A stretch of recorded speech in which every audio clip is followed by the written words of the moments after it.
everybody will have an opportunity to say their name and say something small. So if you took time to write your tribute, you could read that.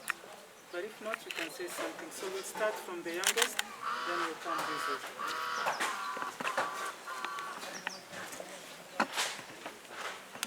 My name is naitwa Bani.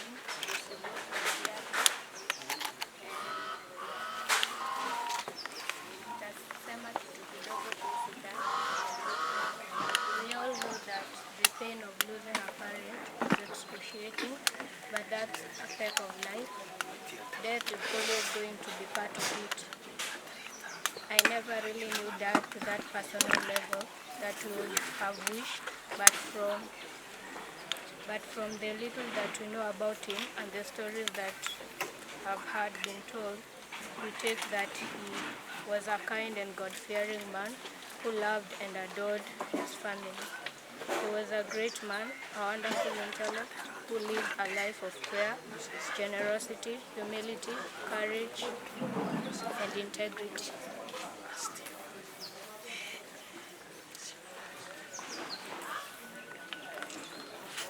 Naitwa Petra Kerubo Mariaria.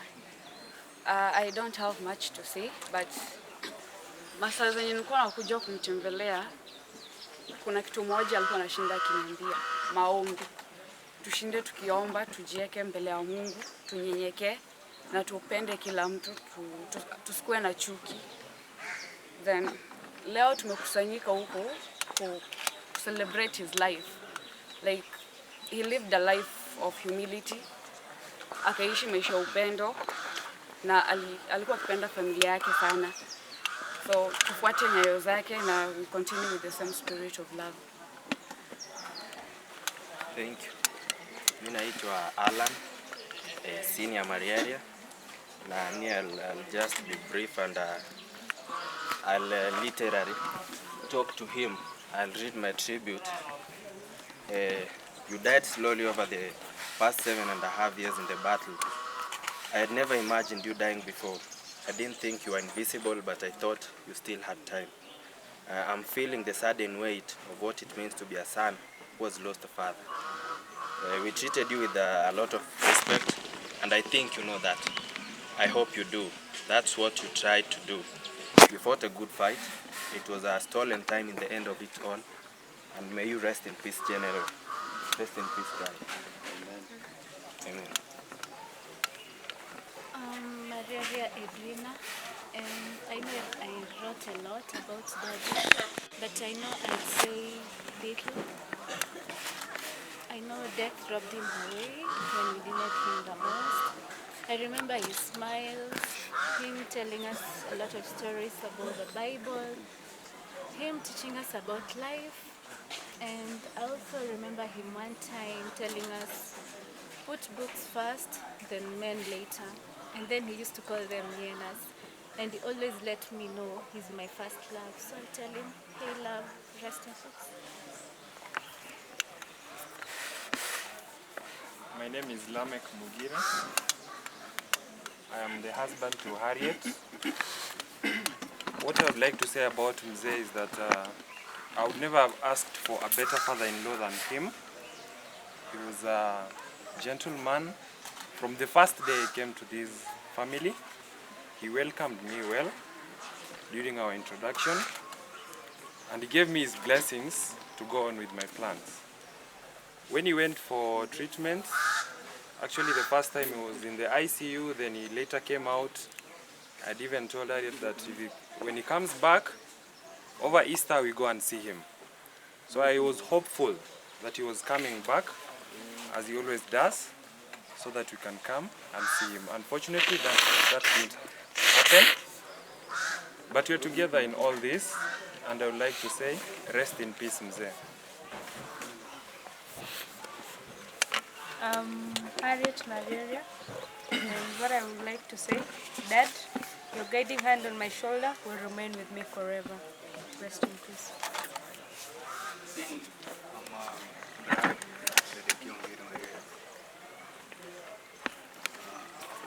I've written a lot about that, but I couldn't find any words to to describe it. If I could find words, then it could have been a book.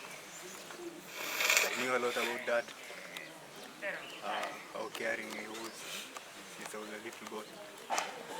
I had a privilege to stay with the entire family when I was young, and I knew exactly what he wanted of us. Have peace, unity, and holding hands. He needed our brothers and sisters to hold each other's hands and stay away from conflict. I think that was his motto. I think I could say a lot, but may his soul rest in peace. Mjambuni zote. Kiswahili yangu ni kidogo mtani, lakini nitapambana na hali yangu. Mimi naitwa Kenroy Onyango Mariaria. Mapacha na Abel. So what I want to like to say about Mzee. Mzee taught me very many things. I remember I was the first to bring a lady here whom I thought I was going to marry, but unfortunately things did not go as planned. The day I introduced that lady to him, in fact with my brother Abel, he called me later on after we had talked, the three of us, and he gave me certain advices that I've been using in my life. I'll read them and I'll make them very short, precise, concise, and to the point. The first one, aliniambia, you need to walk your own path. Usiangalia mtu mwingine. Wewe uko na maisha yako as Roy. If somebody is successful somewhere, that is his. Wewe build your own self and work on your own self. And I've been doing that ever since. He told me, don't hesitate when you should act. If you see an opportunity, always move very fast and grab it. Don't wait for somebody else. Maybe you can let somebody advise you, but the final decision will always be yours. Experience what you have learned. Personally in life, I've learned very many things. Mabaya na mazuri. We never grew up in this place, but somehow in 2008 we ended up here.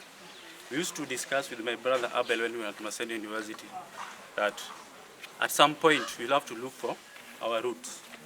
Na Mungu pia alikuwa na hiyo mpango. And it happened, though in not a manner that I would have wanted, but at least we came, and now I have a big family that I also look up to. The next one, good things don't come easy. You have to sweat. And even if it means sweating blood, at the end of the day, you'll reap something good. The next one, never fail to try more. Personally, I don't believe, okay, I know when to choose to give up and when not to give up. And I know when success is just knocking by the corner. So giving up, I believe in this family is not easy. Even as much as he has left us, I know he has left us as a family unit. And we need to hold on to that and love one another. Just like even when he was sick, everybody was doing contribution. Me personally, I walked out of my job. So I don't have much. I was placed in a group, but then I told my brother, please kindly excuse me from that group. I cannot give anything. But my brothers and sisters contributed a lot, and none of them has castigated me over that. That is the kind of love that we need to have as a family. Take care of your health early. We all know that Mzee has been battling cancer. And cancer, more or less, is a lifestyle disease. We need to look at what we eat, how we eat it, and very many things, even if it means exercising. My brother Zedi here, and all of us, when we came here, the first thing he took us to, ilikuwa ni pale kwa shamba, kukata miti. Personally, I'd never done it before. Nilichapa zingine chache, and I said, hapa siwezi. I decided to walk off. Mzee looked at me, he did not say anything. In the evening, alikuja tu akasoma Biblia as we used to do. And that night, when I went to my room, I asked myself, I thought he was going to really hit on me or with my brother Zedi. Because personally, I'm older than him. I'm supposed to be leading him properly, isn't it? But in that instance, I was misleading him. So he had a way of letting you see your mistakes. And if you are courageous enough, you'll go and apologize, or you make changes the following day. That is something I picked. Make every moment count. The moments we had with him, personally, I wasn't that close to him as I would say my brother. But everything that he taught me, I hold it dear to my heart. And I try to apply it in my life as much as possible. So even right now, the moment we are spending here, we need to make every moment count. Let it not just end here that some will go to Nairobi and all that. Was it in 2018? My brother invited me it was a family get together. By then I'd walked out of my job. I didn't have money. So I said, I'll not come. But deep down, I know it's something that I needed to be part of. So maybe we can make a resolution as a family. And from today on, every December, we need to hold one so that we can at least have a get together and make this bond even tighter. Live and let live. That simply means that there are lessons that you learn in life. Don't have that island mentality whereby you think you know it all. You need to share. Are we together? And then the last one I would say to Manas, we belong to the middle house. We've lost our mom, and now we've lost our dad. Our mom wanted me to take over as the leadership of the family, but I said no because I knew I cannot do it. And I told her to kindly give it to you. I knew why I was saying that, because I grew up with you, we were born together. I know what you can do, and so far, even Mzee, when we came here, Mzee also did the same thing. So meaning, in other words, they were concurring with each other. Right now, we've lost all of them. The task ahead may not be easy, but I know you can do it. So I'm happy you not disappointed me. So, just continue.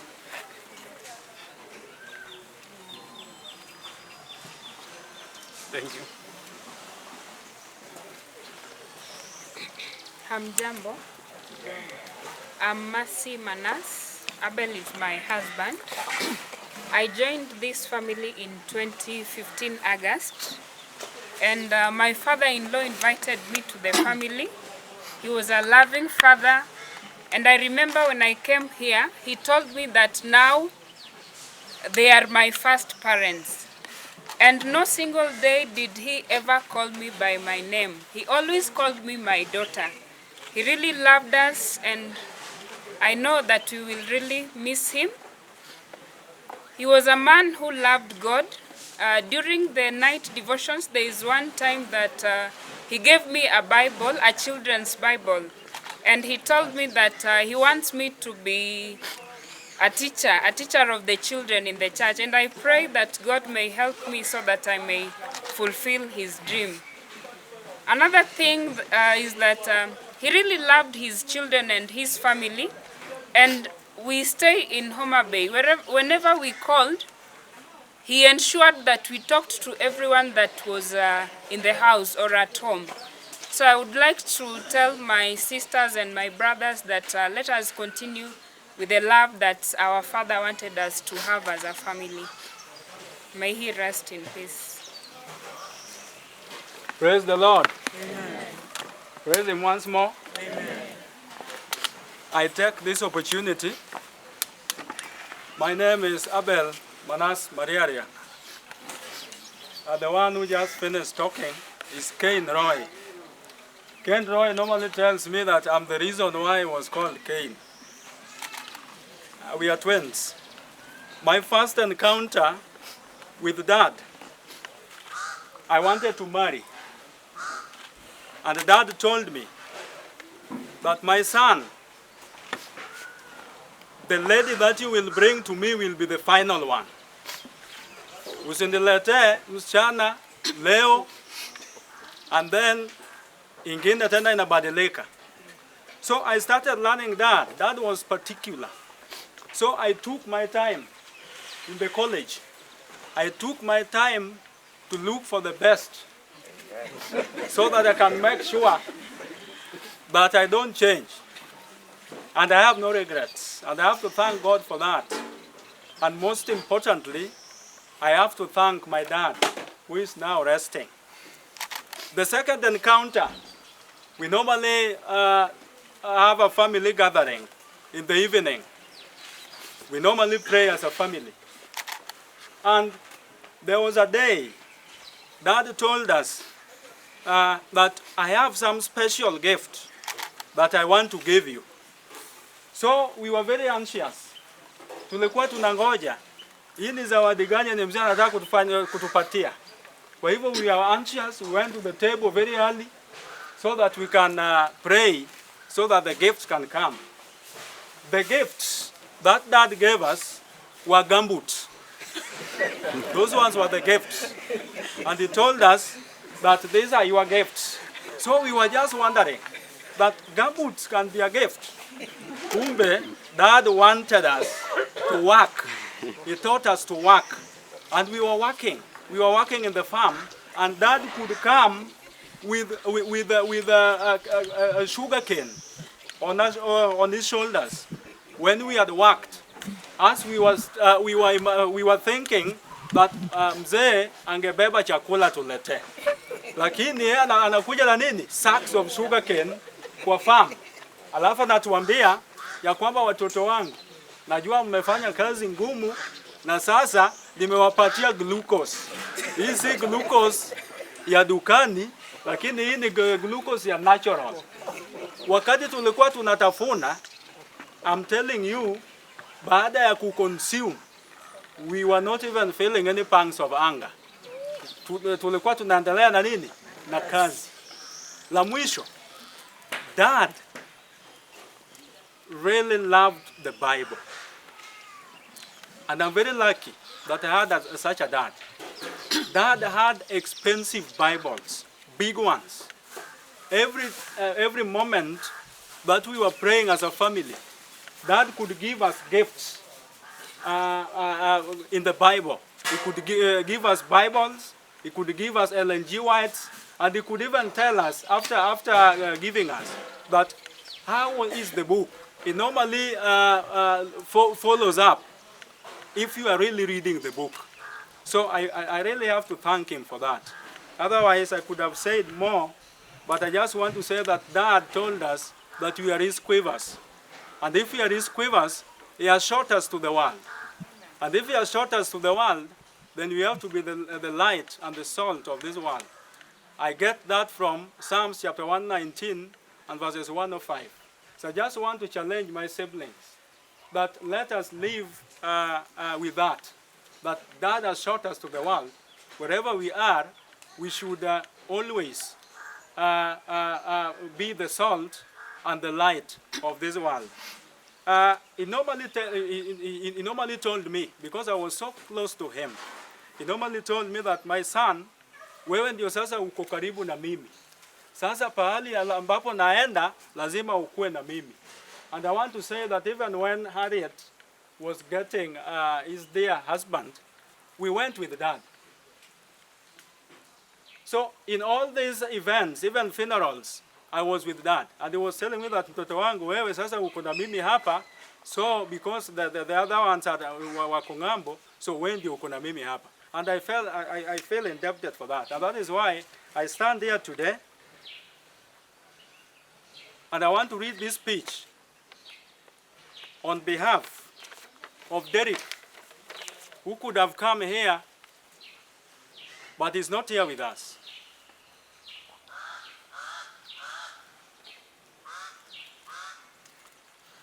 Church officials, distinguished guests,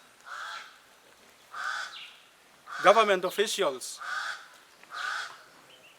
extended family members, in-laws and friends, on behalf of our parents, and our families, I thank you all for being here and mourning with us. We gather here today to mourn and celebrate in equal measure the passing of the emblem of greatness in our family and far beyond. We as his children admit that losing him is one of the most difficult things we have gone through. As we stand here today, we realize how fortunate we were to have him as our father. There are not words to express his influence in our lives. Of the many years God granted life to our late dad, we as his children confidently confirm he was someone to look up to, someone to follow, someone to admire, someone to be proud of, and someone to brag about, someone to learn from, and someone to respect, someone to listen to, and someone to talk to, someone to try and impress, sometimes rebel against, but later on learn to him. A disciplinarian, an untiring hard worker, humorous, and most of all, someone who not only brought us to this world, but offered everything this life has to offer. That is, he instilled the fear of God in us. And I want to challenge my siblings that if umelegea nyuma in terms of spirituality, please consider that and come back to the way. We are so incredibly grateful and happy, and hereby stand today and acknowledge we had all this and much more from our beloved dad. To say we have loved our dad would be an understatement. And to say we are going to miss him, it would be even a greater understatement. We cannot begin to imagine not having dad on the end of a phone or popping around at a moment's notice to assist. In his ever graceful manner, with any project, great or small. Dad was always there for everyone, neighbors, colleagues, and friends. Dad's love was unconditional. His compassion and empathy towards everyone was awesome. He taught us many things, and importantly, he gave us the ability to know that if you really put your mind into something, anything is possible, and never to be afraid to give anything a go. This is something we would cherish from him and take it with us forever. Indeed, his kindness and generosity will be remembered by all who had the pleasure of knowing him. Our father was hardworking, strong, loving, and gentle. He was deeply devoted to those around him despite his busy schedule. He taught us to love and to care for one another. He loved reading the Bible and always said that his holy book is his television. He loved farm work and blended with his servants well as he worked with them. He was a genuinely optimistic man, a philanthropist who helped many in life. And that optimism guided us as his children and made each and every one of us believe that everything was possible.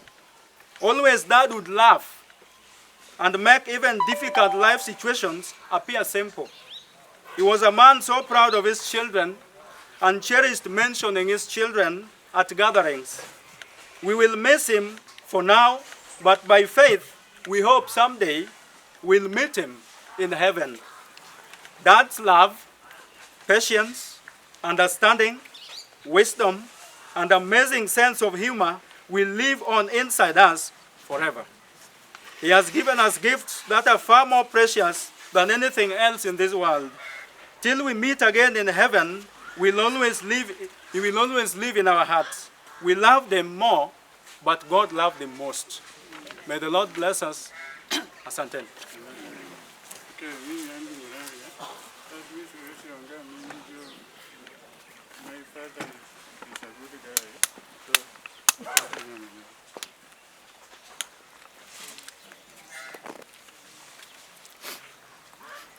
Hamjambo.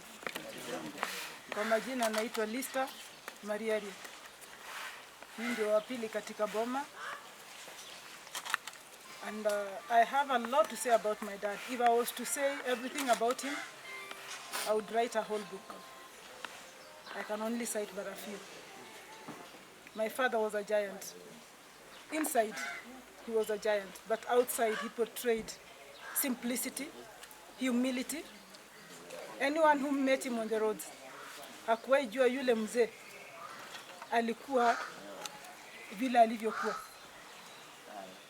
Citing an incident, when I was going to India, tuliingia kwa matatu, baba alibeba mahindi akaweka kwa mgongo na akabeba kwenda kwa matatu. And I could see everybody makanga pale, kila mtu omogambi, can I help you? They wanted to carry for him. The respect they showed him. He commanded that kind of friendliness, respect from everybody he touched. I have not only lost a father, but a mentor in every way. And I remember when my daughter lost her father, my father stepped in the shoes of a father and a grandfather and mentored my daughter and made my daughter who she is today. And for that, my daughter gave a tribute which I will read later on. I may not have been talking with my father a lot.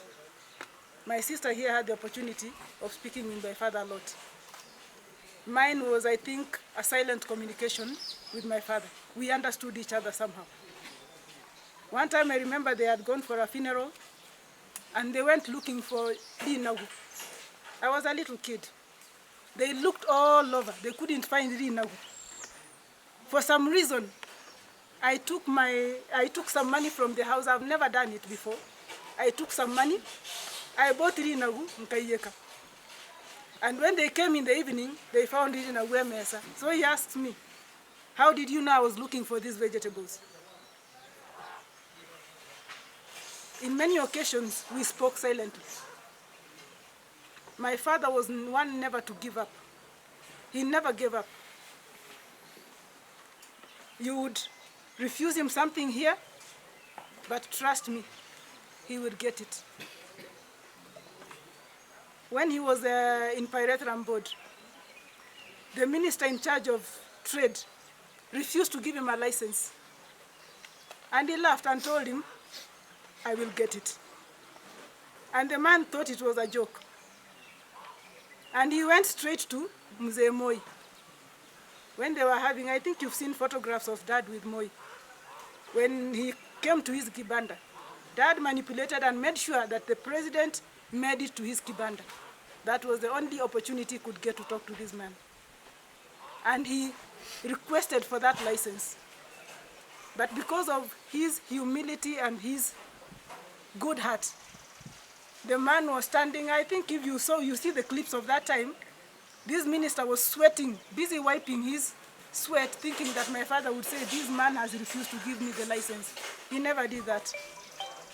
Later on is when he joked and told him, I told you I would get it. I have it. My father never gave up.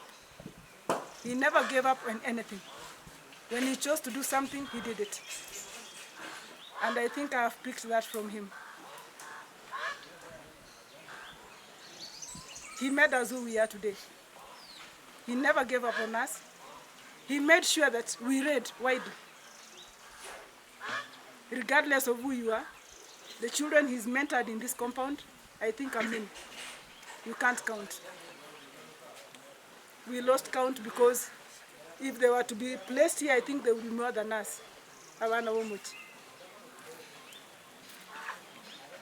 If I'm to say everything about Dad, I think I'll go on and on and on. And my daughter happens to be the oldest grandchild of my father. And he loved his grandchildren so much. I remember when she came here, he didn't want her to do any work. When the others were working, he would call her and tell her, Mochokoro, come, you sit here. Let the rest go and do the work for. That is what they are here to do. But Mochokoro never did work. He slaughtered a goat for her, knowing very well she doesn't eat goat meat. I would talk to her. And that is what he did, and that is what has made my daughter who she is today. My daughter has given my father grandchildren, my great-grandchildren. My father was blessed to see his great-grandchildren, 2 of them. Shortly before he left for his treatment, they were with him. And I will read Wendy's tribute as the first grandchild of this home. The day has come when we say goodbye, Grandpa. May your soul rest in peace. I am forever grateful to you, for you are more than just my grandfather. You are a father I lacked when I was growing up. There are so many building blocks and pillars you placed in my life that made me who I am today.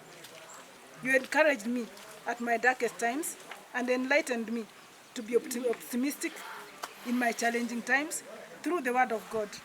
You also set the bar high by attaining a master's, which I am looking forward to surpass as the first grandchild.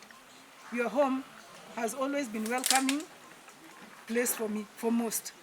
You've done so much, I cannot tell it all. On this day, I choose to celebrate your life, the life you lived. May you rest in peace, Grandpa. We love you as you live in our hearts and memories forever. Your grandchild, Wendy.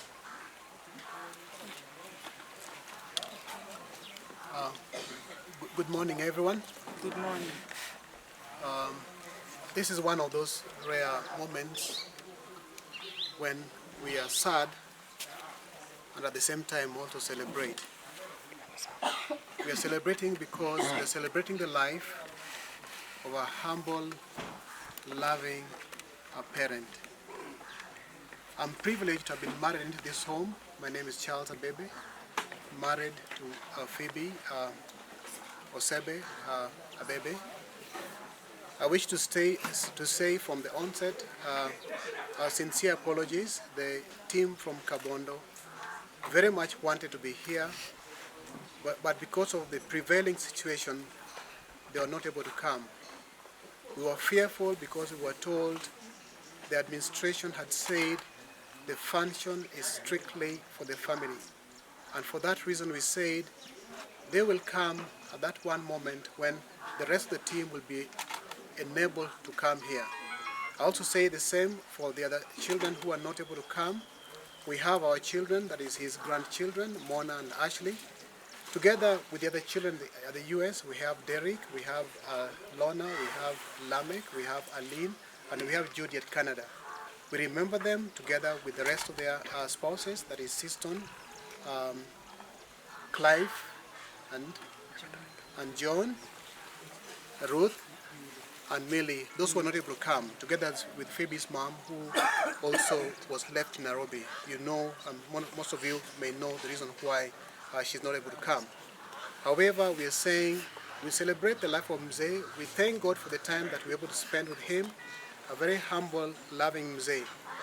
One testimony, just to attest to what the children have already said, they're not really, they're not saying it out of to please you, but it's a fact. There was a day, one of the last moments that we had an opportunity to speak to him. As I was driving, we were going to Rongai, and Phoebe was talking to Mzee, and then suddenly she tells me, "You pray."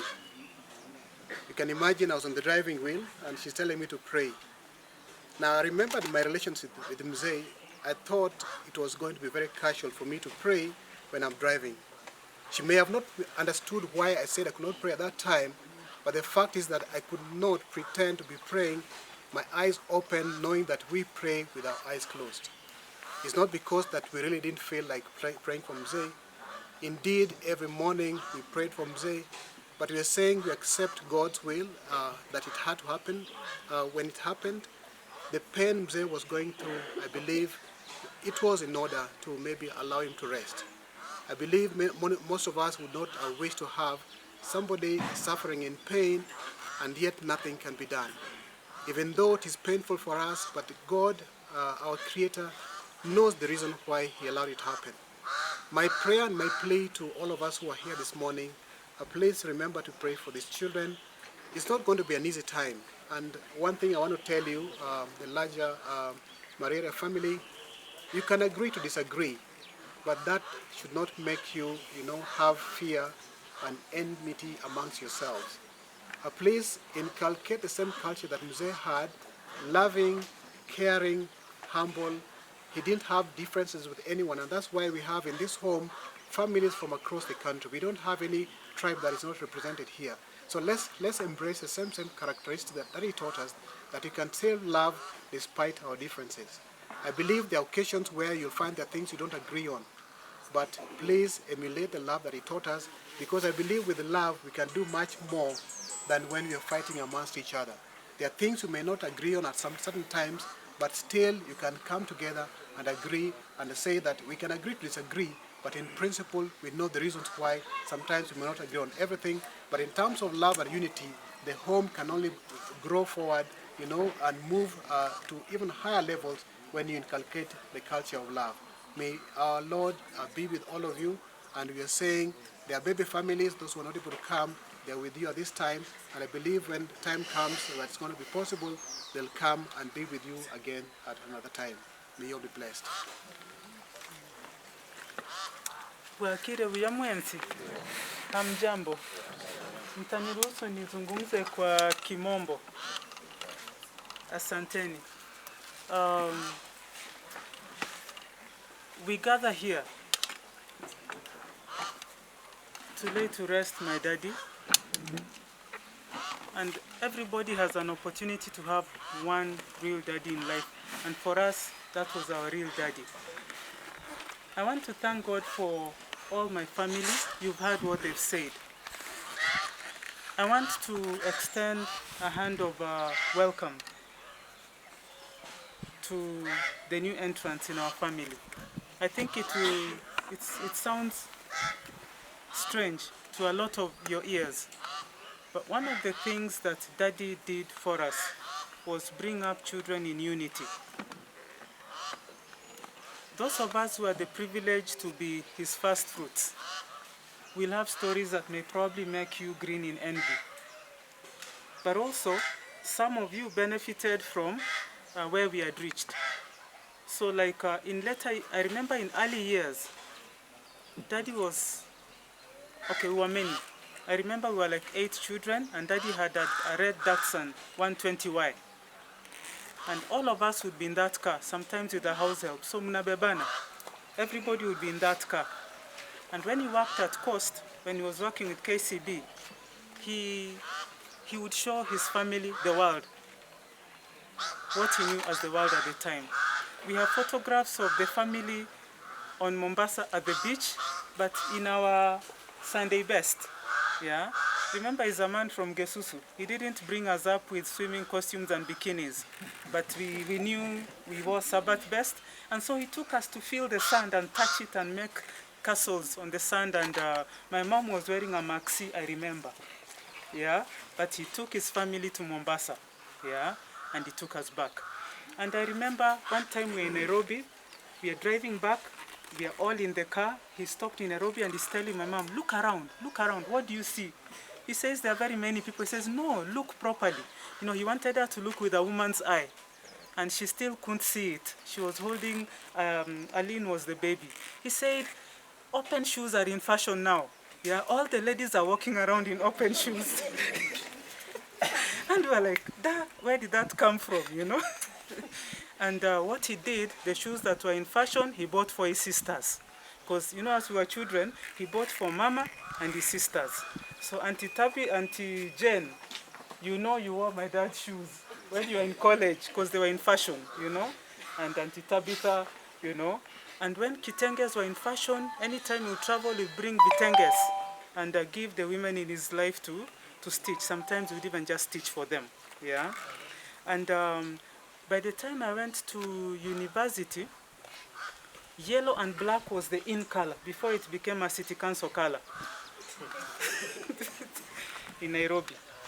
He stitched me my first black and yellow dress. He had my measurements. Dad had a tailoring shop. And I wore that dress with such joy. From this home, walking to Mekenene Church 4 kilometers and back, I used to wash it and wear it every Sabbath because I was on point. You understand? Yeah? So that is the daddy that we had the privilege of knowing. But later years now we are working. Anytime Dad would go abroad for treatment, he would remember, Harriet is in university now, she needs a laptop. Edwina is in university now, she needs a laptop. He would tell my brothers there, give me computers for your sisters, you know, and those computers would come. Am I lying? It's true. So he made sure that we all knew that we were all interdependent, that if you're at a place where you have something and someone needs it, you passed it down.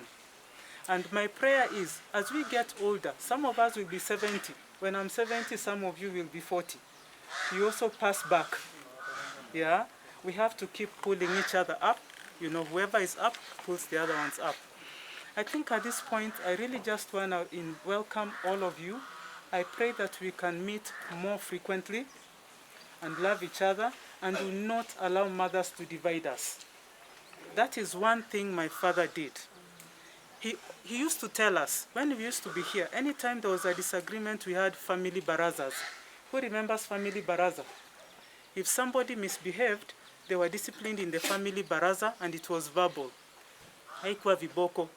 Mtu anaulizwa makosa yake, especially, and you are not embarrassed the first time. It had to have been after the third warning and you're still not listening, isn't it?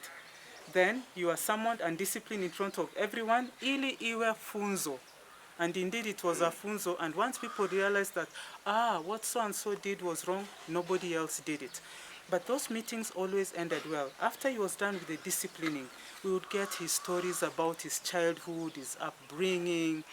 He would open our worldview. People would ask anything, career questions, and we had such a wonderful, wonderful time. And more than once, he would tell us, your mothers have their homes, but you don't have any other home. This is your home. So people, this is your home. You don't have any other home. You have to make it work. You either make it work or you kill each other here. And that is not going to happen because we've been raised right. And we are going to be a family that loves each other. At this point, I really want to appreciate everybody who has put in any kind of help while Daddy was alive to make a difference, especially when his illness started. I want to thank everybody. You know, there was a time the older children would carry the financial burden with Daddy, but then after a while, we spread it out. And as many of you as could, I want to thank you for bringing in your money from time to time. Thank you, Lamek, thank you, Bonuke, Lona, Judy, Aline, everybody, Mom, Auntie, everybody. We all contributed and we did our best for Daddy. I want to thank Lista in a special way. While we were in the Kenya chapter, we had a way of managing Mzee. In the Kenya chapter, Mzee got a drug that used to come monthly, a very expensive drug. So Lista's job was to run to KRA, clear it, and ensure she brought it home. Every month, regardless of her schedule, she did it. On the other side, the responsibility was to apply to the university every month to ensure that drug came on time. Over and above that, anytime Daddy would be on treatment here at home, you know treatment, you're at home and you're in hospital. We thank God for Auntie Eunice, who used to ensure she gave him the nourishment he required while he was here. She took care of him, and for that, Auntie Eunice, we want to thank you. And anyone that you used to work with around here. Anytime Daddy was in Nairobi, Mama Asenath, Uncle Gilbert, you know there are many people when they have patients in Nairobi, they rent hotel rooms. We never rented a hotel room for Daddy because we knew his best friend was in Nairobi. And that was a house of prayer. It was the right place for Daddy to be in. So we want to thank you, Auntie Asenath, for your family. It wasn't just you and Daddy now that did it, but even your children, Kina Kemi, Kina Cheryl, we thank God for you. I want to come back and thank my mother. My mother did a lot. In the background, anytime Daddy was doing his quarterly checkup in Nairobi, we are down in money. Mom's money always came through. Anytime we had funeral functions here in Kenya that affected us, where we are married everywhere, Daddy and Auntie Eunice always went. Mommy sent money that facilitated things. So you can see in our own way, there was a way this family was working well as a conveyor belt. And now that Daddy is not there, I pray that that unity may still happen in whichever level that the mothers that are surviving can manage. The other thing I want to tell the mothers that have remained in this home, Mama Mary Nondoche, you are my mother, but now you are a mother to all these children as well as the ones that are abroad, as well as the spouses that all these children have brought and those that will come. Continue loving us. Mama Eunice, we need you. Continue loving us. Kitogo chaiga, bono nae toroche. Konga, we'll try to give you an easy time. Umwana underwent your a difficult time. Let us know we still have uncles. So we make this family stand. If we don't make it stand, everybody will laugh at us. And I want to thank all of you for what you've done. At this point, I also want to thank a team of all the doctors who've ever worked on Daddy, all the good friends that brought good advices, the dietary support. I want to thank all the parents, our parents-in-laws, the Umbasas in particular who lived with Daddy and their children. Thank them for us. All our friends, especially in America, who really minister to Daddy's spirituality, the pastors, the choirs, everybody. We want to thank you. And all the people that did the programs and supported my siblings for the service, the other side, we thank them. When we come back to Kenya, we want to thank our big uncle, Omojumbe, Professor Mzee and his family. Batosirire, beyond a call of family and duty. Bachiro mochaiga severally. Mbari konyara gochicha because some kuba nabariete na ande restriction nera. Mama tari konyara go ikaiga iga rumumbu are quarantine tara kura 14 days. Amanye kurwa Nairobi circuit achichenka.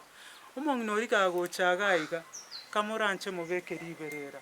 Motiga ache sembera bweka asinywe umuntu kumusira. Bono ntagete gwakira abana babachicha seita kurweka rutwanyorobo kongu.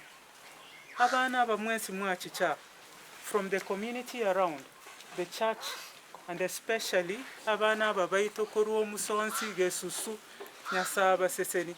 We can never thank you enough. When we saw what you're doing, we know there is hope in the Ongeri family, Mwamanyamateganda, we know there is hope.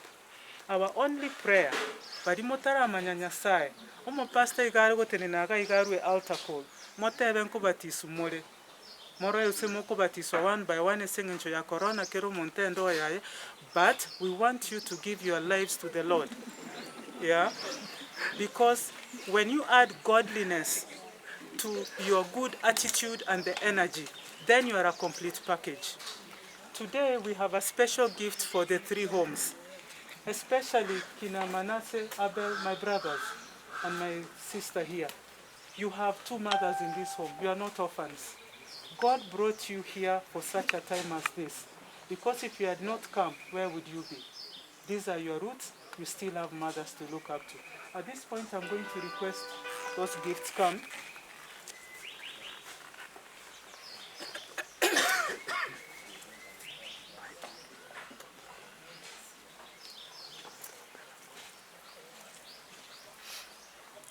The Bible says that when a woman loses a husband, God becomes the father of the fatherless and he becomes your husband. So for the mothers in this home and the homes they represent, we want to give you the word, God himself. So I'm going to make a special request on behalf of my mother.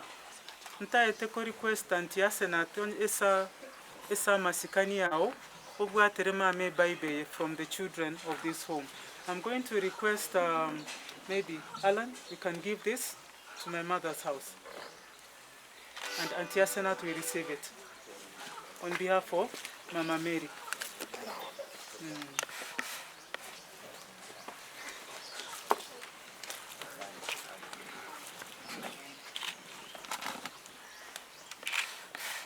Bible na also mapaka kerumu agotirepi, it's large print. It is appropriate for up to when you are 100 plus. Yeah. And on behalf of the middle house, I'm going to request my sister Lista to give it. We know your mother slept, but we want you to install the Word of God in your home. And so I'm going to request, okay, let's try and exercise the distancing. I know we greeted, we are not supposed to at this time, but receive that gift of the Bible. So I request all of you, watoto wa nyumba ya katikati nyote kujeni mpokee Bible on behalf of your mother and on behalf of your household from Lister.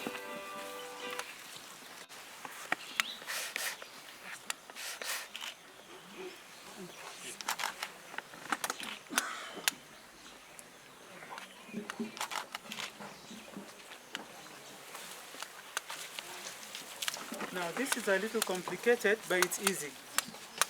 Now, Petra, you're going to give the Bible to our mother here, Eunice, but you will absorb you.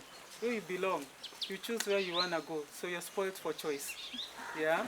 So Petra, come forward. I want you to give this Bible to Mama Eunice.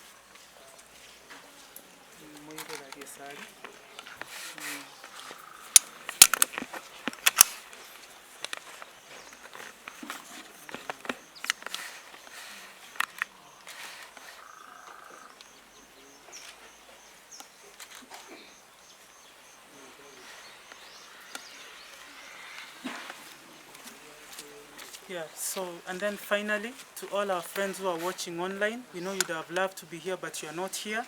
We thank you. Keep praying for this family, and we want to just thank God for you. May God bless you all.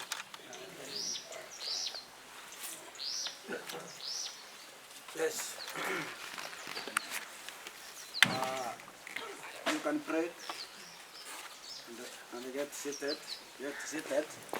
It was really a family affair, and you have done it. You have taken it long, but thank you very much. Yeah, you can sit.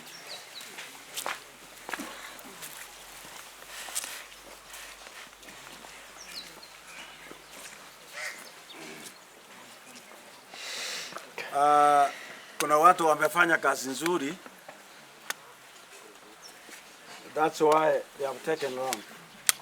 You can excuse us, and because it was a family affair, that's why they have taken that long.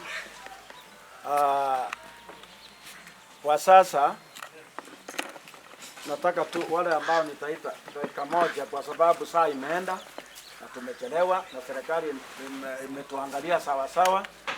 Kwa hivyo mkuje kwa dakika moja mbili hivi. Dakika moja tu, dakika moja mbili. Yaani ni kusimama tu kusalimia watu. Matrita hako wapi? Matrita hako wapi?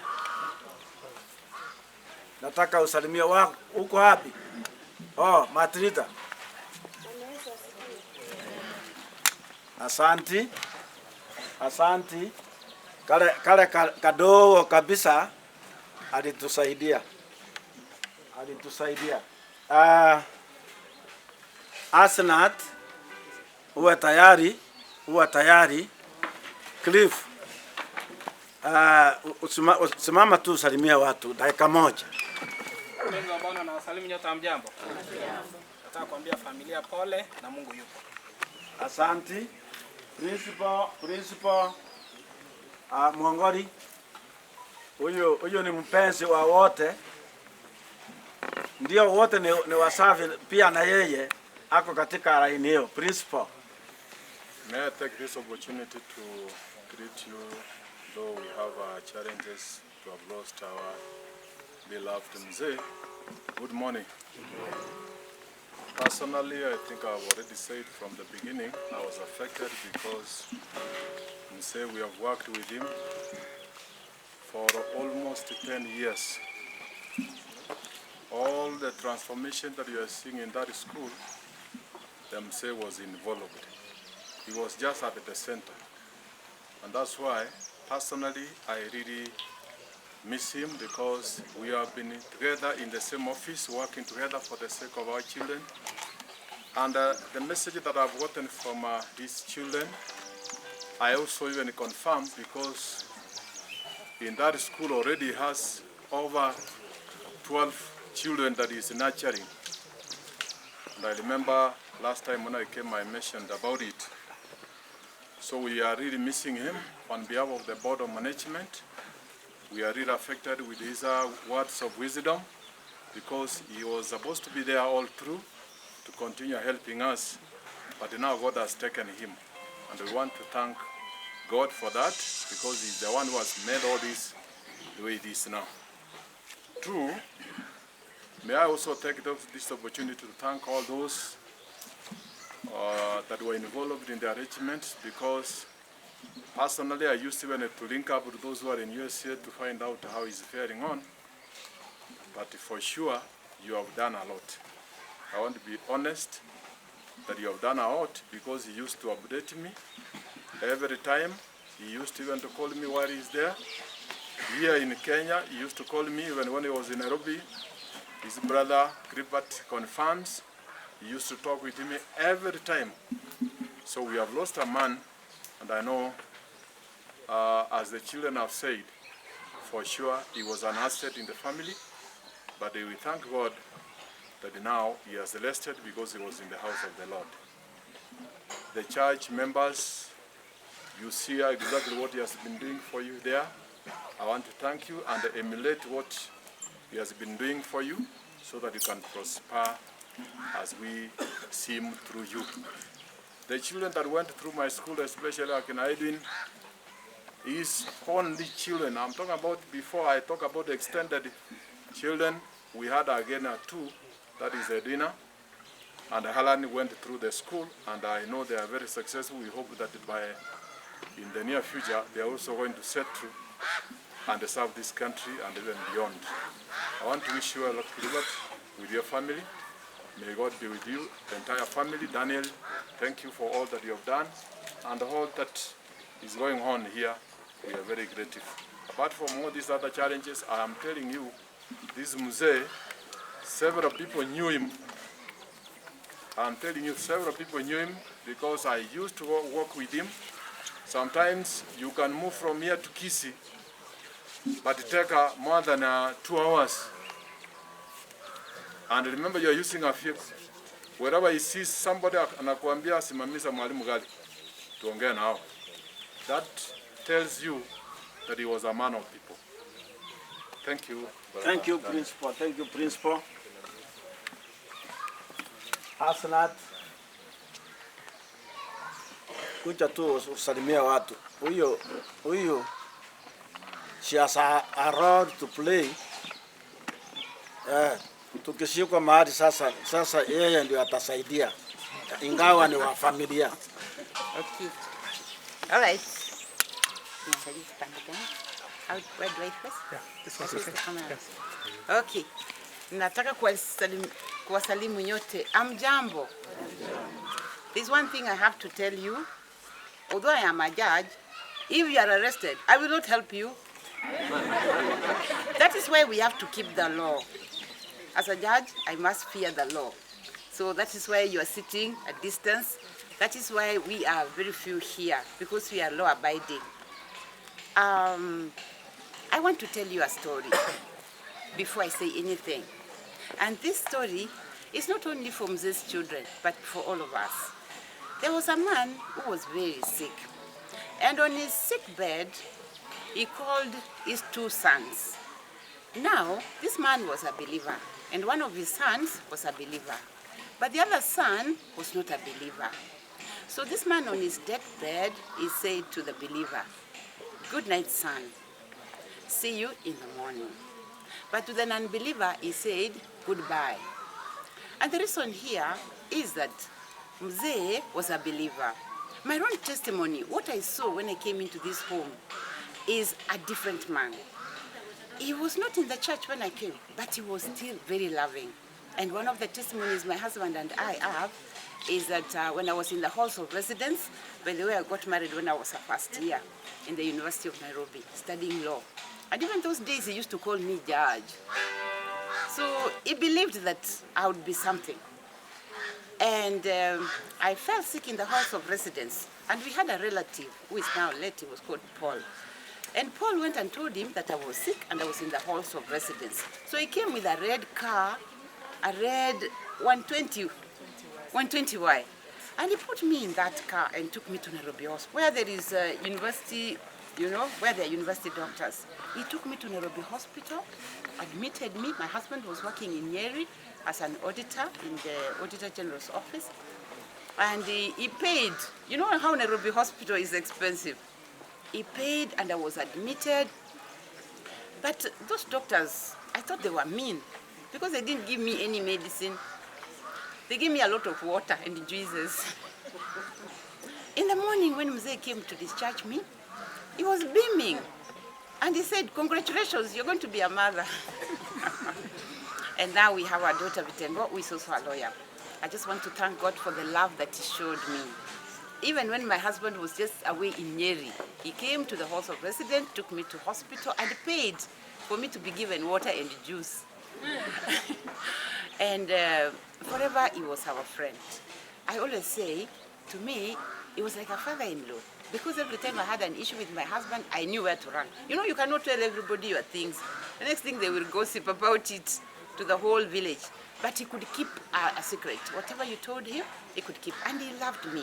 He called me Mokogoti. And also he called me judge, even before I was a judge. And he could tell me, now I am hungry. Can you sentence this hunger? And so I could quickly run to the kitchen and sentence the hunger with food. And he loved God. He came to know God. My husband and I saw him transformed. If there's a miracle, it's a miracle that a man who did not go to church would just drop everything and come to church and love God. And he loved God. One day, I remember he gave a testimony. We were sitting over here, and there was a choir, there were people here, and there was an evangelistic campaign by a group called Amkeni, kutoka Nairobi. And he gave his testimony, and he said, I have done it all, but now I realize that all is vanity. He spoke like Solomon, and he said, fear God and keep his commandments. For everything is coming to judgment, whether good or bad. And therefore I want to say this, it does not matter how you start. What matters in this life is where you finish. And we can say with confidence that Mzee finished his race in the Lord's house. He was a man of prayer, and he prayed with my husband daily. I remember I could be sleeping, I sleep a lot because my work is heavy, so the only thing that relaxes me is sleep. So I would be sleeping and my husband runs over with the phone and says, can you pray with Mzee? So we prayed up to the last moment. We fasted and we asked God to heal him. But let me tell you, we have come to accept God's will. I read in the book of Ecclesiastes, chapter 8, verse 8, it says that when it comes to your day to depart, nobody can escape that battle. So only God knows your day of resting, and when that day comes, nobody can escape that battle. And therefore he has run a good race, he has kept the faith, and now there's a crown waiting, not only for him, but all those who would trust in him. And therefore I want to speak to his children in a very special way, that your father came to realize the best things in life. And now for you, mkumbuke muumba wenu siku zenu za ujana. Kama kuna mmoja kwa watoto, kama kuna mmoja kwa sisi ambaye hajampokea Yesu Kristo, huu ndio wakati. I am so glad that this process is being streamlined, and that normally when we have funerals, people only attend from the locality. But for Mzee, God has made it even international. There are people who are watching us out there. And yesterday I was able to get messages that we are with you, we are seeing what's happening from the beginning. And therefore, we want to take this opportunity to glorify the God Mzee loved. And one more thing I just want to finish with is to tell you that your experience is immaterial. Your current circumstances are irrelevant. Every saint has a past, but every sinner has a future, and the future starts now. One more thing, that's the thing, Mzee knew the A, B, C, D of prayer. And that is one secret which I want to share with all of you who are listening here and out there, that we can all learn this secret. He learned it old in life, but he shared it with us. And he said that once you have asked God, first of all, you come to Jesus. Yeah? Uje kwa Yesu, na unapokuja kwa Yesu, unapoomba, amini, pokea na ushukuru. Na ndio sababu ukishaomba usikae huko, fanya matendo ya imani. So alikuwa anapenda kuimba, leo uje kwa Yesu, anaweza yote. Unapoomba amini kwamba atakupa msaada. Na tena unapoomba, jua ya kwamba Mungu atakupa msaada. Mungu yajibu maombi, maombi, maombi. Mungu yajibu maombi, maombi ya watu wake. Uliza, amini, pokea, shukuru, kulingana na ahadi zake, ombi lako litajibiwa. Kwa hivyo mimi ombi langu la mwisho ni kwamba kama kuna mmoja hapa ama hata sisi sote wenye tumempokea Yesu, huu ni wakati wetu kwa sababu ya heshima ya mzee kusema ya kwamba hata sisi tunataka kutembea kwa imani. Mara nyingi tunaomba tu na kusema tumeamini, lakini hatuna matendo ya imani. Kwa hivyo kama kuna mmoja wetu anataka kusema ya kwamba hata mimi nataka nitembee na mzee, hata ingawa alikuwa mzee wakati alimpokea Yesu, alianza maisha yake akawa kiumbe kipya. Ni wangapi pamoja na mimi wanasema ya kwamba tunataka haya maisha mapya? Haleluya. Baba, katika jina la Yesu Kristo, umeona mikono ya watoto wako. Mzee amezungumza nasi akiwa hai, na sasa kwa kifo chake Bwana, tumeona utukufu wako, ya kwamba hii mipangilio inaonekana kote kote, uko kwa YouTube na duniani kote. Hakika Bwana, tumesema ni asante sana kwa sababu ya nafasi umetupatia sisi wenyewe tuweze kufanyika viumbe vipya. Neno lako linasema ya kwamba mtu yeyote akiwa ndani ya Yesu Kristo amekuwa kiumbe kipya. Mungu wetu, tumeona dalili zikionekana duniani kote ya kwamba kuja kwako kuko karibu. Hatuna masaa. Mungu wetu, tusiogope, tuweke macho yetu kwako, tuje kwako Yesu, na tukuamini kila mmoja wetu. Tujue ya kwamba Bwana, hivi karibu utarejea. Mzee aliaga akikuamini, na tunajua ya kwamba ahadi zako ni za kweli, ya kwamba wale wanakufa wakikuamini utawafufua. Na kwa hivyo Baba, na sisi sote tumesema ya kwamba utukumbuke katika ufalme wetu. Ikiwa kuna dhambi Papa tuchatupu, wewe uweze kutusamehe, sisi tuweze kukupokea. Tuwe na ABCD ya maombi. Tuulize kwa sababu umetuambia tukuulize chochote. Tukuamini Papa, tupokee na kushukuru. Tutembee kwa imani, na neno lako linasema ya kwamba wenye haki watatembea kwa imani. Mungu wetu, sisi ni wenye dhambi, tuhesabie haki ndio tuweze kutembea kwa imani. Mungu wetu, tunakabidhi kila kitu mikononi mwako. Tumeona utukufu wako mpaka masaa haya, yale yote umetutendea. Hata siku ya leo Bwana, tunapomaliza hii sherehe, tunakabidhi kila kitu mikononi mwako. Unajua kwamba uko nasi kwa sababu ahadi zako ni za kweli.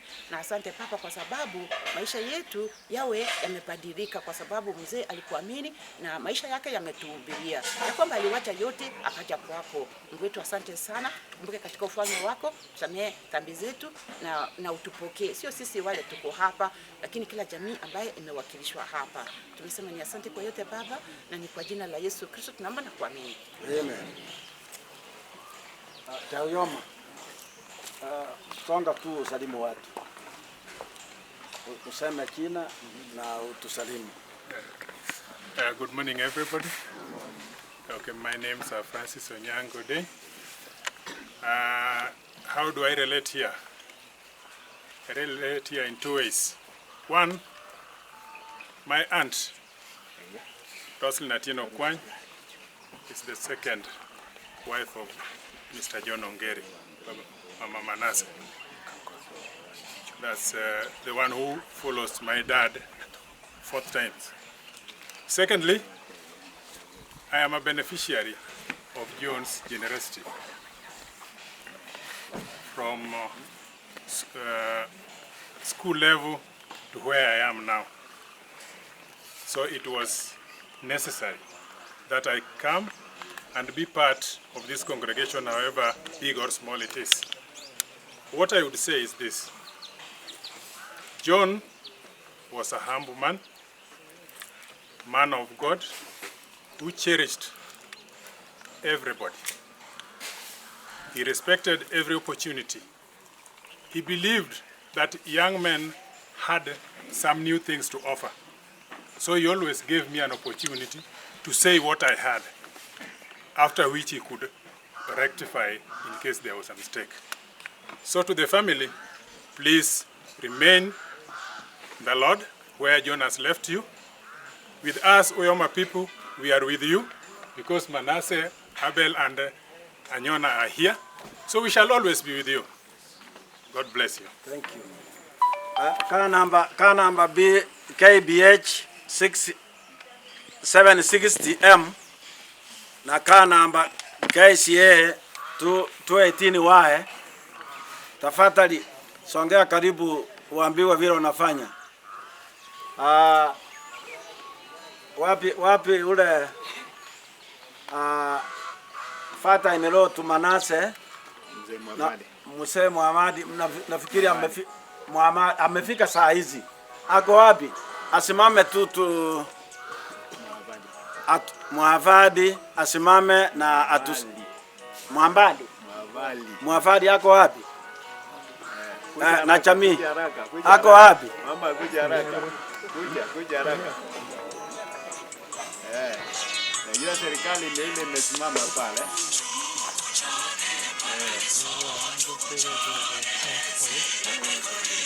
Anza yako. Anza yako.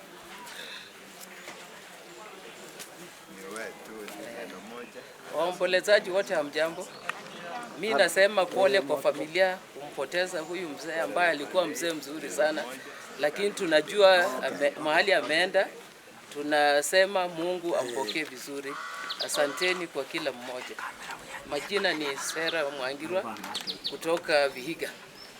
Asante. Bwana asifiwe. Asifiwe tena. Ibananga Jessica madhari kutoka Vihiga. Basemeni wote haleluya. Amen. Bwana asifiwe. Amen. Mimi nachukua nafasi nikiambia wamama wamebaki nyuma, wajane na watoto wa mzee John, pole sana. John alikuwa mzee mzuri sana. Alinikaribisha hapa tukaongea naye vizuri. Akaniambia alikuwa mgonjwa, alikuwa ameenda ng'ambo. Na tukazungumza vizuri, kile kitu alikuwa nacho alinipatia, nikashukuru. Kwa hiyo ile nafasi Mungu alimtengenezea, zile siku na miaka imemalizika, ameenda. Asafiri salama salamini, na wale ambao tumesalia nyuma tuendelee na kufanya kazi iliyo nyuma yetu. Bwana wabariki. Wanaita Efraim Mwabali kutoka Chapakali. Amen. Karibu. Mami stand. Kama mami anaendelea kusimama, anataka imba one verse and the chorus, na akimaliza hivyo nirudishe kwako kwa maombi ili huyu akimaliza utarudisha kwako kwa maombi, kwa vile nyinyi ndio mnaendesha kipindi hiki.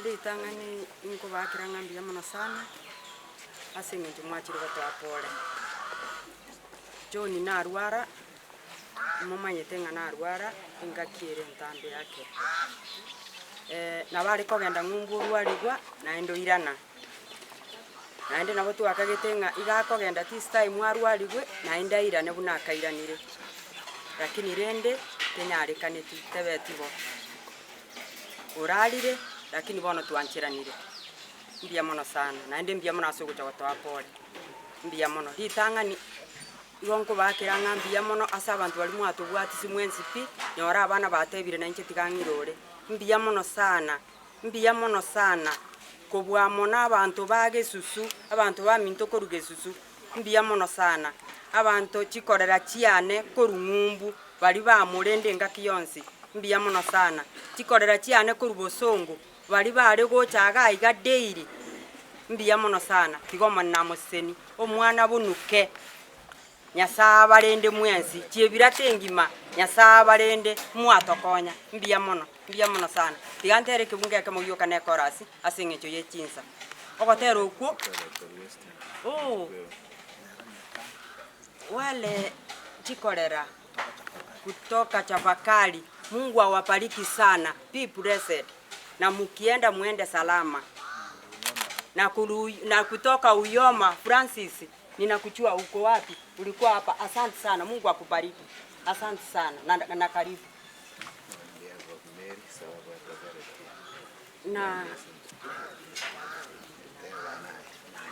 na mwenzangu Meli alitoka ng'ambo lakini ako Nairobi. Tinyalekanĩtie achiche ase ng'encho ya oborwaire obo bagendererete.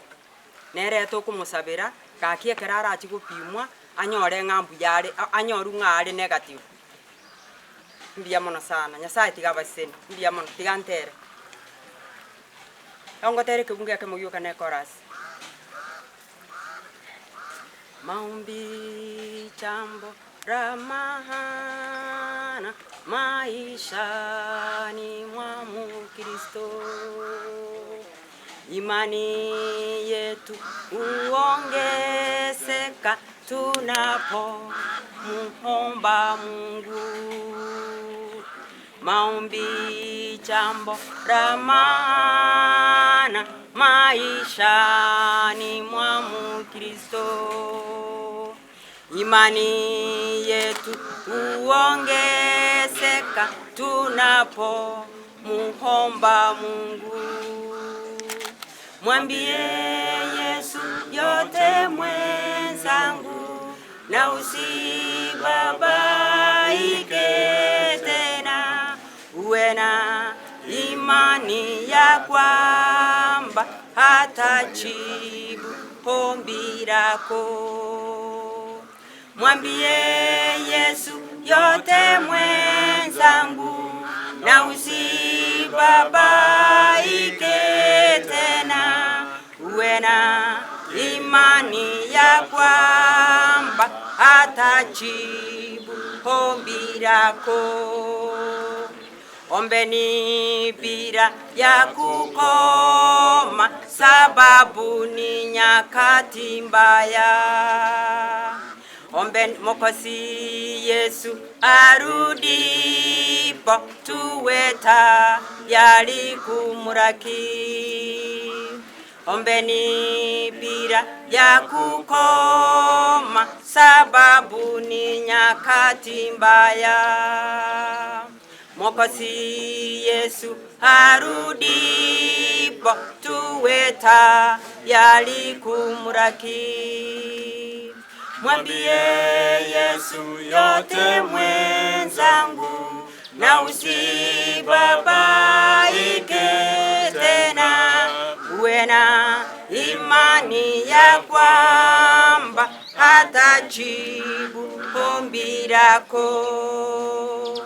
Mwambie Yesu yote mwenzangu, na usibabaike tena.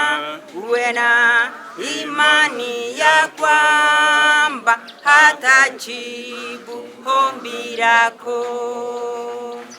Uwe na imani ya kwamba hatajibu ombi lako.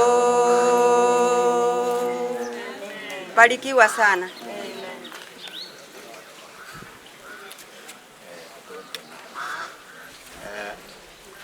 Oyakor ku Matilda.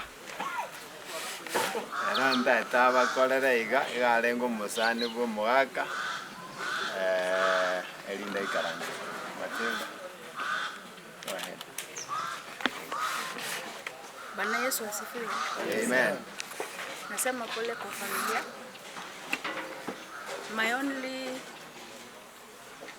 The only thing I can say is that family focus on God. Because when you have God, you have the love of God. And when you have the love of God, you'll be able to love your neighbor. So let the love of God build in each and everyone. And look, fix your eyes on God, just like the children of Israel fixed their eyes on the bronze snake for their healing. So tukimtazama Yesu, kila kitu itakuwa sawa. And we surrender his soul that the Almighty Father may have mercy on him and allow him to dance with the angels in heaven. Mbarikiwe. Wacha nichukue hii nafasi niseme hivi ngonye komaete ng'ano monto Sedekia Ongeri nyamate gana tenasole tinta tikoirorera mwakora bwangu bwangu ngonye komaete ng'ano monto Sedekia Ongeri nyamate ganda tenabwasole. Hao ambao wamesimama ababate nena na exclude family yomo wako Mzee John igotora abantu ba Sedekia Ongeri nyamate ganda na abatuate na motwa mwako libonere ole omotangi asa abo batigarete asa omoji o Sedekia Ongeri oyo kumubwatia nero kumubwatia inche onde nsari lakini nje Nyasaye nang'ete position yane oboraia ase familia eyo otwate nena ase ng'enyo tutati kobara kung'entu n'abantu ba Sedekia abatoli motwa ntobwate obwanchani nobomo nase ng'enyo chinga kitare konyara mbaro abasubati abanene omosubati mora ominto orari nero monene ase abasubati ba Sedekia Ongeri nyamate ganda abakorere iga kanga nakwana lakini bona serikali igototenderete ari namosaba twaiwananire ng'a noekoerera abo ntori koreta iroroche rinde rionsi ng'a ntokwaneti igo moikaransa abantu ba Sedekia ng'onye koro omonto nyamate ganda tenena nyamate ganda naende bona abo aba Sedekia nomogochaine ng'onye koro omonto nyamate ganda koraki tenena abantu ba nyamate ganda motenena ase more abatenena igo bare familia ya mwaka sokore itole ko kunyamate ganda isaboke antu asirete otobegete moikire kini yako kuisaboke na barabu na babwata magombo naende nakiekora babereta naende nabo bakorire gasi eria egendereta ari ruguru yonko baira nirimbia mono obuno bwanjani obonene mubwate naende ntomaete ng'ano anigoro ntwa tute omong'ina Miriam igarara moisonde seng'encho ensemunere igatugete tugora abandi baito ntwaigete goikona twarengenchera gocha mbia mono ase ogocha moikaransa mana koirana ase efamily ekoera yanda akwanirwe nabo narote akorera mbia mono ase obosani mwabwata ase John Ominto motabwate ng'a iga mokomoira mwana lona amenyete nainwe naende muna chinga kiecho moerio mwabekeranete rosta ng'a ng'ogerero komorinda nyagitari ng'orero koenda mobegete paka chinsekero mare koenda ikagera obogima bwaye bokaba bearable eyo tote abasanti ase more mwensi nyirane nteba abana bo mwaka John Ominto tenna where you are all the children of my brother John Maria Ongeri wherever you are stand. That includes you, Andrew. Okay, you have stood here, you will speak in English and you have recognized the order in which things operate. I have already shown you that order from the Ongeri family. The order in our brother's home is very simple and clear. Derek is the firstborn now. You listen to what he said. Derek is wise enough to consult us. Derek is wise enough to do what? To consult. There is nothing that we have done that we have never consulted each other. You also learn to consult. Last but not least, you have stood here and we have given us a very easy time. You have said that this family is united and our brother has left it united. It should never start to be disunited by any reason and for whatever reason. Inaweza kaa. Principal, alienda wapi? Amesonga kidogo. Yeah, so I think on my part, tinta etikuwa nga kitu wa walking no mwako yominto. My wife has said almost everything. The only thing in our tevnek, mwako minto tu amweganda nwetu buno kueganda nelia ngoke kueganda nelia ege chuchu. Mongira Eunice na ako atenga korumuna arwarete. Usente veiga. Mwako minto injenero ndwerete fees ya ne high school. Ige wendo watevinga miaka ene yane akinga ndekini kwengo tonyola tukomanga nero ndwerete fees. Otuanjaine togo taramo. We loved each other. And from the time he fell sick, I promised him that anytime he has an appointment in Nairobi, all he needed was to tell me and I'll pick him from here. Then when he's done, I return him here. There is not a single day I let him down. Only one day he traveled by matatu from Nairobi because of an agency and something else that he came, and I was very unhappy because it was very difficult for him. I don't want to go into any stories about that. We are many brothers, but they are brothers, you will say, huyu ni rafiki yangu. Tunajijua sisi wenyewe. But kuna ile unasema, huyu ni ndugu yangu. There is a difference between a brother and a friend, isn't it? For John, he was a friend. Alikuwa ni rafiki yetu vile, hata nyinyi nyote. And so I say this, na nimalizie hapo. Maana serikali ilituambia tungekuwa tumemaliza. Ni kwamba nyote ni mmekuja kwa sababu ya upendo wenu kwake. May God bless you. It is very difficult circumstances, but you have braved those circumstances. Mwakodeki, mwaikira. Asante asogocha. Iwa bate baiga. Woniga muno morisha wochasabe inu na mo baraki. I want to know those going to live with familia, then we'll be left to do the remaining bit. May God bless you. Asimogocha nyasaba borabo encherere ndavu. Naende mo ase ngonyekende kere mwanyo orangantu akola tegeta chetevia ekimotu abere. Nyasaba nainde.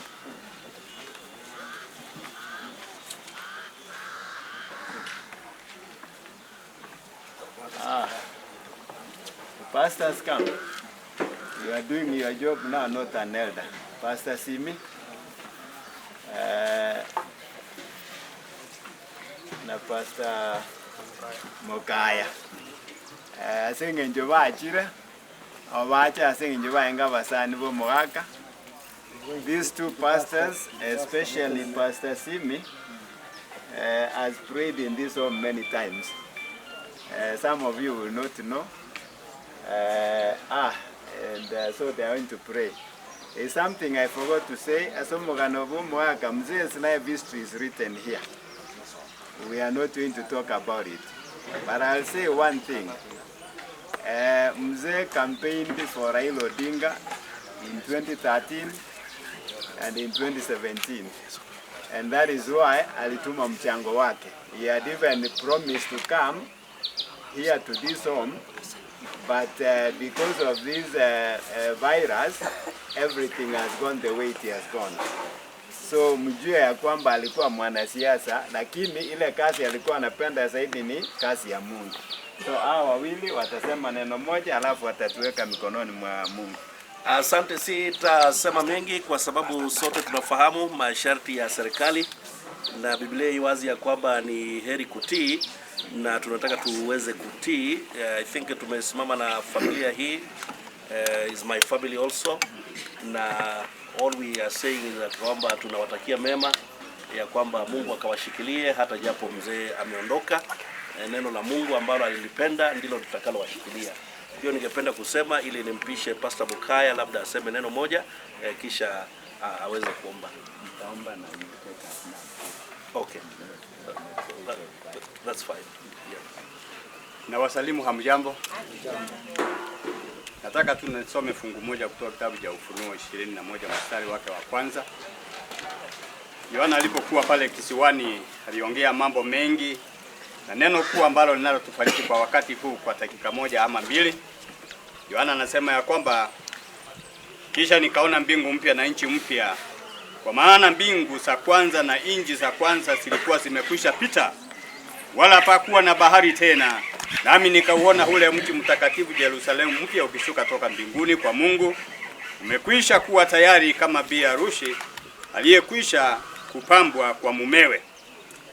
Nikasikia sauti kubwa, naye atafuta kila njonzi katika macho yao, wala mauti haitakuwepo tena, wala maombolezo wala kilio, wala maumivu hayatakuwepo tena, kwa kuwa mambo ya kwanza yatakuwa yamekwisha pita.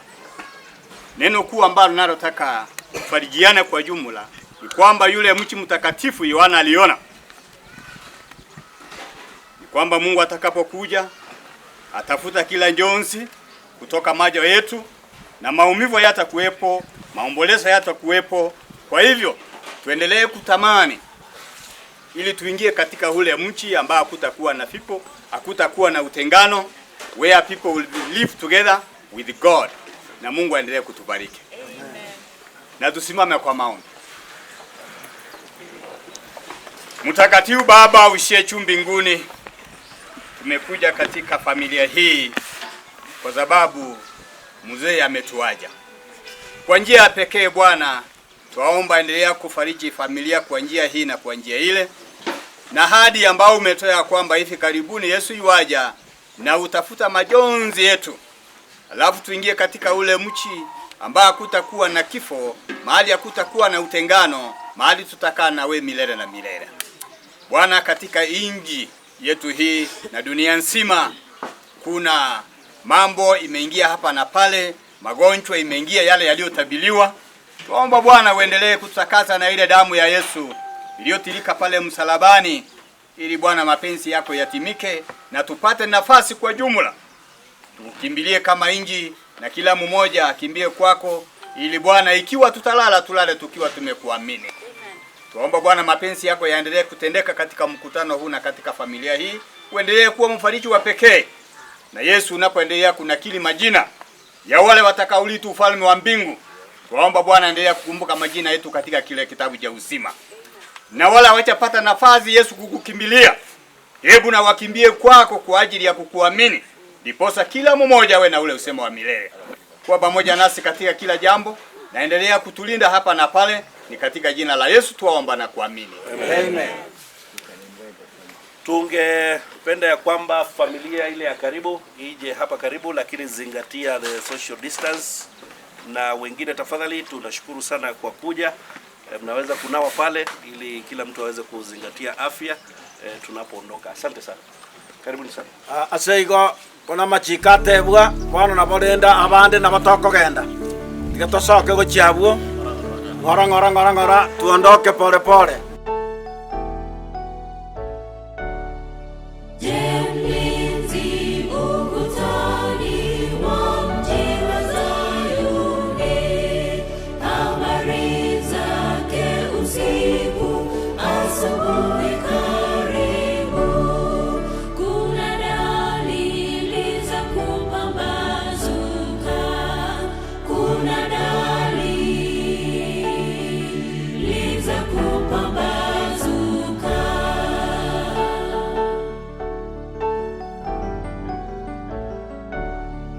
Katika safari yetu twaona nchi kavu, tutalala baharini, bandari bado mbali.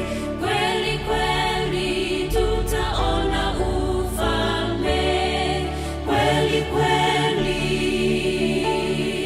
tutaona ufalme.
Ayegurense egotokare no mochomu yo senkoro eso yo gachire ariatito kwa nense totako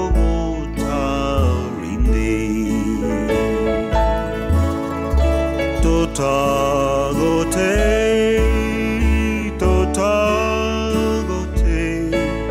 and say I'll see totagote,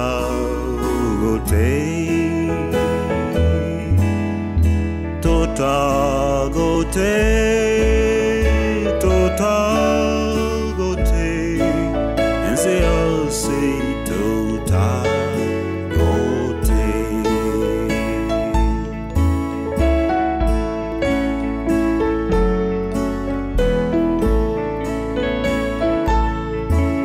When our work here is done, and the life crown is won, and our troubles and trials are over,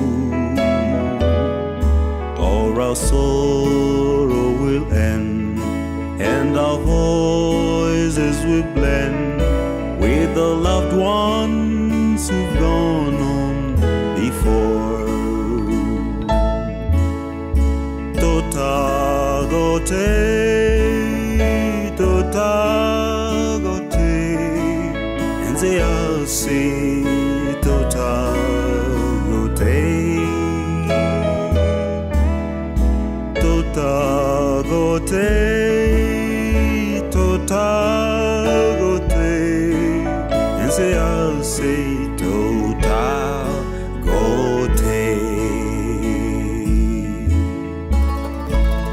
When Christ shall come with shout of acclamation, prepared for the good and blessed, waiting his parcel power to unfold.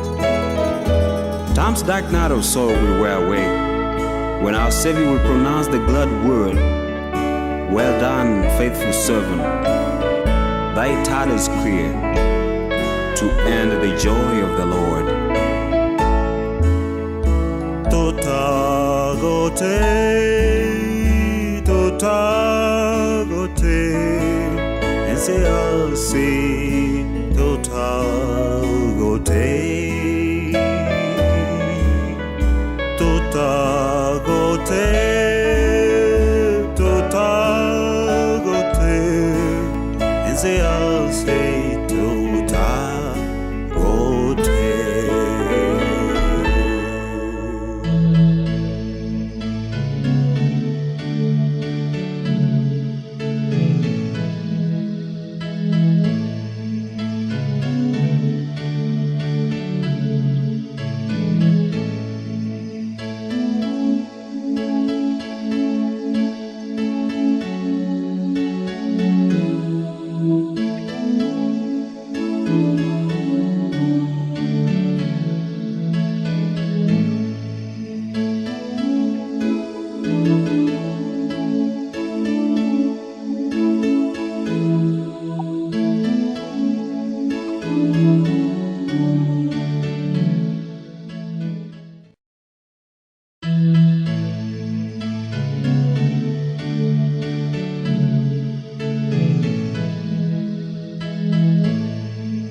ekyagera olinaije inje ningeta aseri gukurima kweli tingobwa ekyagera yesari naije inje ningeta aseri gukurima kweli tingobwa ekyagera olinaije.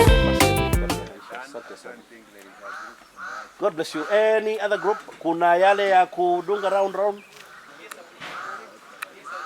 Asante sana. Umejitahidi sana kuja. Asante sana. Tunafurahi sana. Asante. God bless you. Jibirate community. Jibirate community.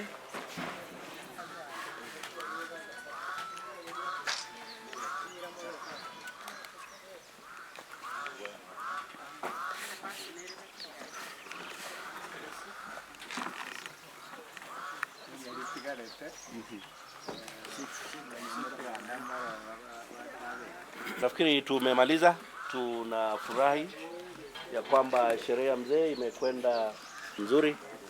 Pastor Mukaya, tungekualika ili tufanyie ombi la mwisho hapa ili tuweze kuondoka. Mtakatifu Baba uishie juu mbinguni, natoa shukrani kwa ulinzi wako pekee, umekuwa pamoja nasi.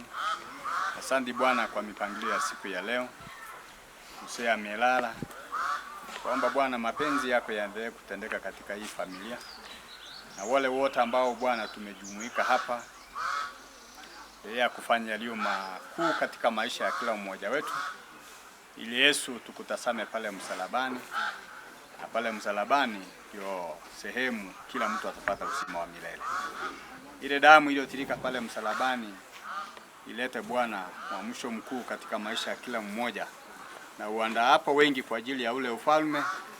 Bwana, kwa jumla tuunganike katika lile kundi kubwa litakalokulaki utakapokuja. Tutoke hapa tukiwa na uhakika ya kwamba wale wamelala wakiwa wamekuamini kuna ufufuo. Na huo ufufuo ndio tunaotarajia utakapokuja utupeleke katika inji hakutakuwa na kifo. Hebu Bwana endelea kuwa mfariji mkuu katika hii familia. Na utuongoze katika haya maisha. Ni katika jina la Yesu tuomba na kuamini. Amen. You are watching Prophecy Audiovisual TV. Subscribe, like, comment and share.